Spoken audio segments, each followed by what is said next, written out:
We have our guests fly in to Yellowknife. They're on the top floor of the Explorer, isolating. Tonight, a bold new strategy that could save the NWT tourism industry from total collapse. It's been quite a journey to make Monkey Beach and get it to the screen. Contacting the dead. Lesson 1. Concentrate on nothing. And a film based on an award-winning book with an all-Indigenous cast.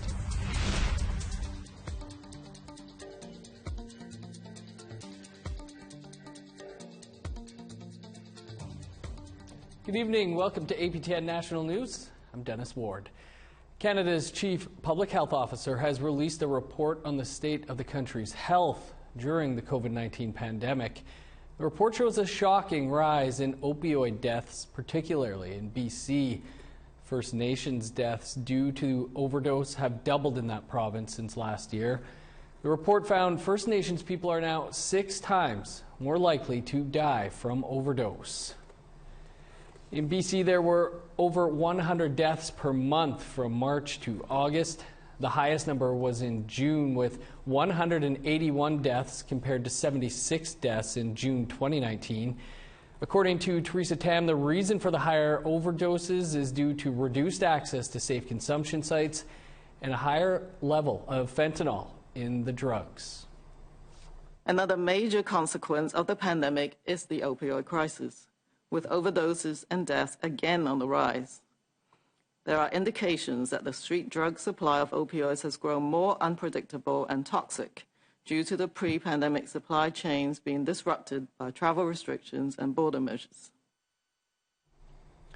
A new culturally safe clinic for First Nations opened this week in Joliette, an hour north of Montreal, not far from the hospital where Joyce Echaquan, a 37-year-old Atikamekw woman, died in late September, shortly after filming her healthcare team making racist remarks.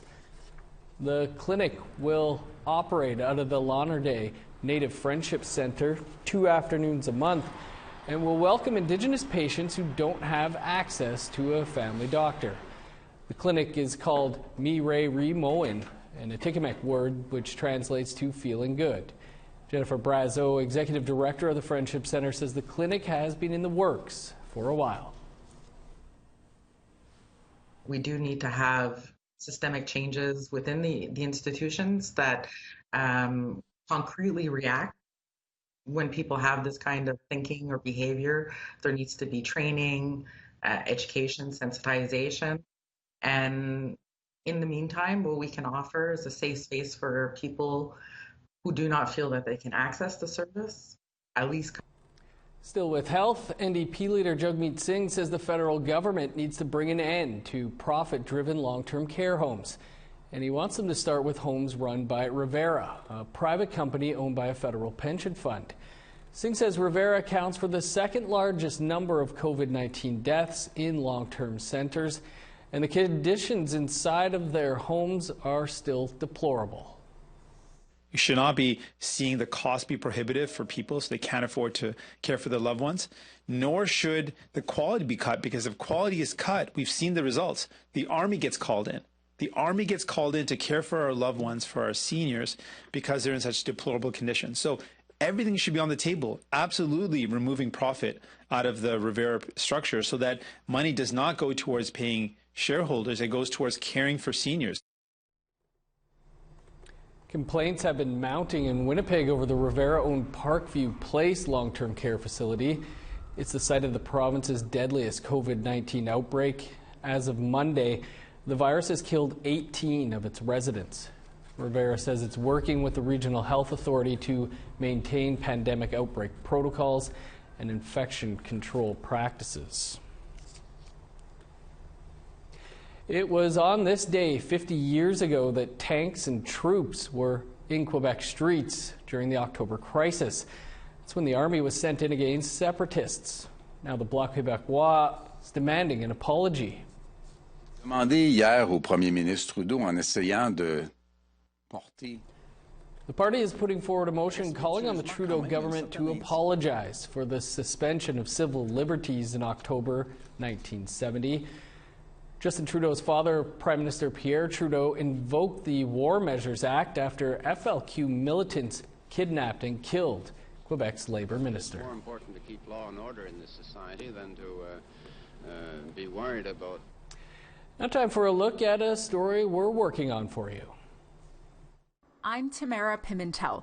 There are 3 Indigenous communities in Alberta that have their own police force, and they're finally being recognized by the province. Although it's great that we're being recognized in the Police Act, we need to be moved from a program to essential service. So what does this mean for those communities?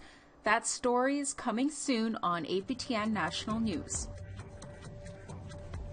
Time now for a quick break, but then what the NWT is doing to try to save the tourism sector. Up to 99% of our business is from visitors from outside the territory. With the closures of the borders, well, that's been devastating for sure.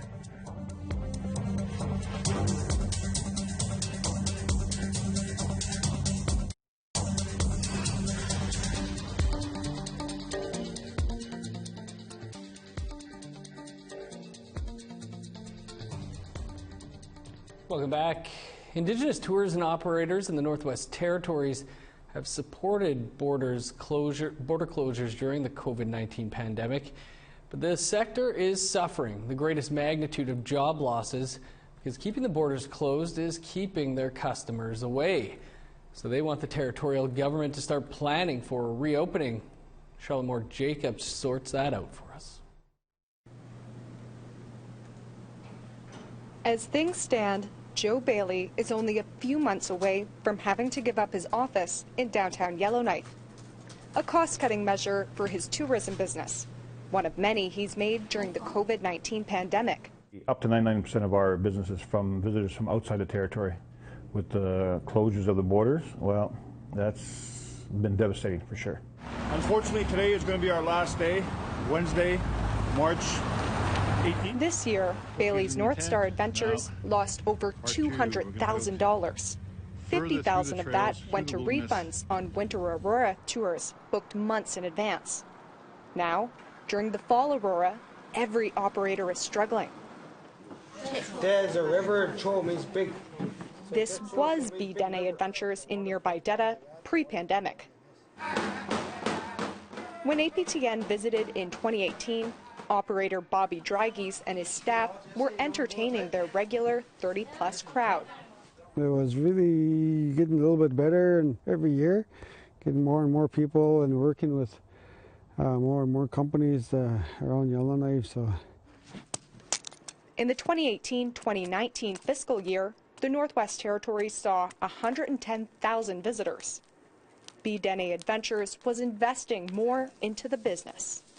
We got a loan from the bank there, and for a new van, and about 3-4 new skidoos and snowmobiles and sleds, and then that was in December, and in March everything shut down. And Kathy Bolsted's been collecting data from operators. She's with NWT Tourism, a nonprofit serving 200 industry members. The organization interviewed 94 tourism companies, 2/3 of whom were considered small businesses. Their survey showed nearly 1,000 tourism operators have lost their jobs since the border closure. The numbers were not surprising, but they were devastating. We learned that in the first 7 months of 2020, 70% of tourism operators had seen 75% or more decrease in their revenues. This summer, NWT Tourism assisted operators in marketing NWT staycations to locals. Yeah, I mean, just beautiful photo for sure. Drygees and Bailey both took advantage. North Star Adventures offered paddling trips in the Dead Show, a temporary way to earn some cash. But operators APTN News spoke with say they want the territorial government to consider allowing some travel exemptions next year if rapid testing for COVID-19 becomes available.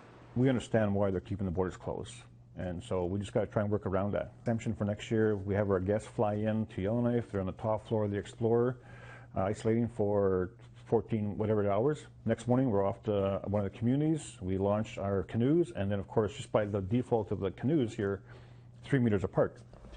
NWT Tourism will host their AGM with members this week and bring their resolutions forward to the territorial government for consideration. Charlotte Mort-Jacobs, APTN National News, Yellowknife. Well, have you had any travel plans that have been canceled? We'd like to hear from you. Here's how you can continue the conversation. You can send your emails to news@aptn.ca and leave a comment on aptnnews.ca. You can also follow us on Facebook, Twitter, Instagram, and YouTube to share your comments. The Yukon government has launched a hiring program aimed at increasing the number of Indigenous people working in public service in the territory. As of October 1st, qualified Indigenous people will be given priority for all Yukon government jobs. The program will run for 18 months and will continue if it's determined to be effective. Despite being the biggest employer in the territory with over 5,000 workers, the Yukon government's Director of Diversity and Inclusion says only 15% of its employees identify as Indigenous. From the public service perspective, we really want to reflect the communities that we represent, and we think it's just vital to include, beyond the legal obligations. There's a lot of benefits for diversity inclusion. We're incorporating local knowledge into our workforce. Cultural competency is another big thing. So there's a lot of benefits in terms of being really reflective of Yukon's population. The countdown is on for the opening of the highly anticipated Inuit Art Center at the Winnipeg Art Gallery. Well, doors won't open until next year. Those involved came together for a special naming ceremony. The Inuit Art Center will be known as Kamayak, meaning it is bright, it is lit in Inuktitut. The name celebrates the design of the new space, which allows light to flow through the building. The WAG says this is the first time a naming ceremony like this has taken place at a major arts institution in Canada. Teresi Tunilik is part of the WAG's Indigenous Advisory Circle and helped choose the name.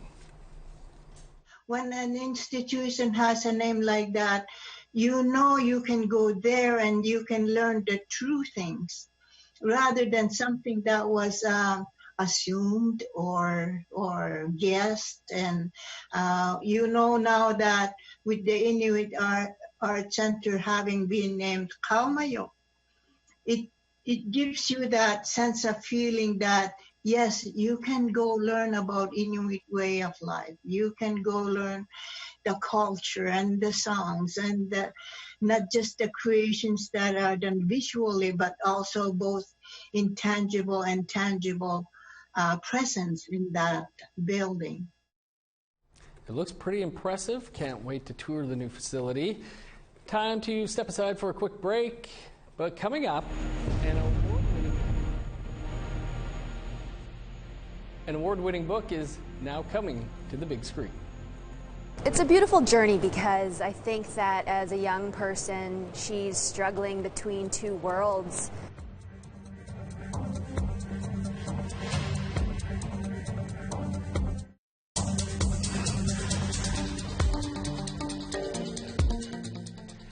Welcome back.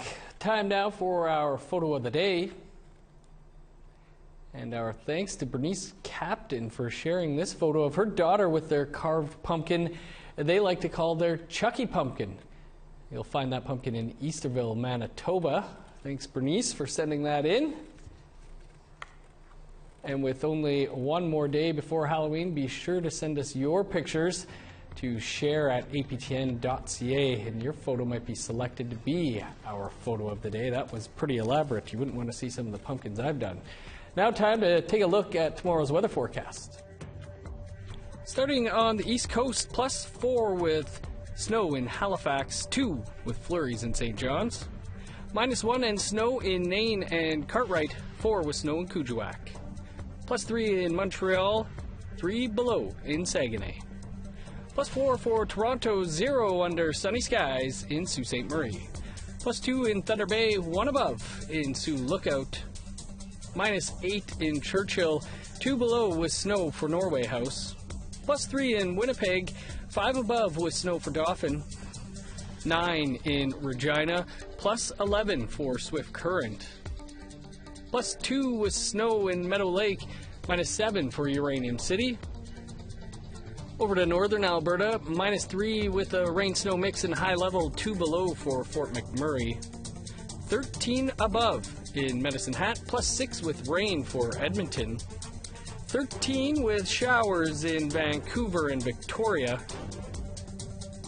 -3 with snow in Dease Lake, +4 with rain for Smithers, 16 below in Old Crow, -4 and snow in Whitehorse. Snow and 7 below for Yellowknife and Fort Simpson, -11 in Norman Wells, -14 for Sax Harbor, 9 below in Inuvik, 11 below for Baker Lake, -17 and snow in Cambridge Bay, -22 with flurries in Resolute, 7 below and snow in Igloolik.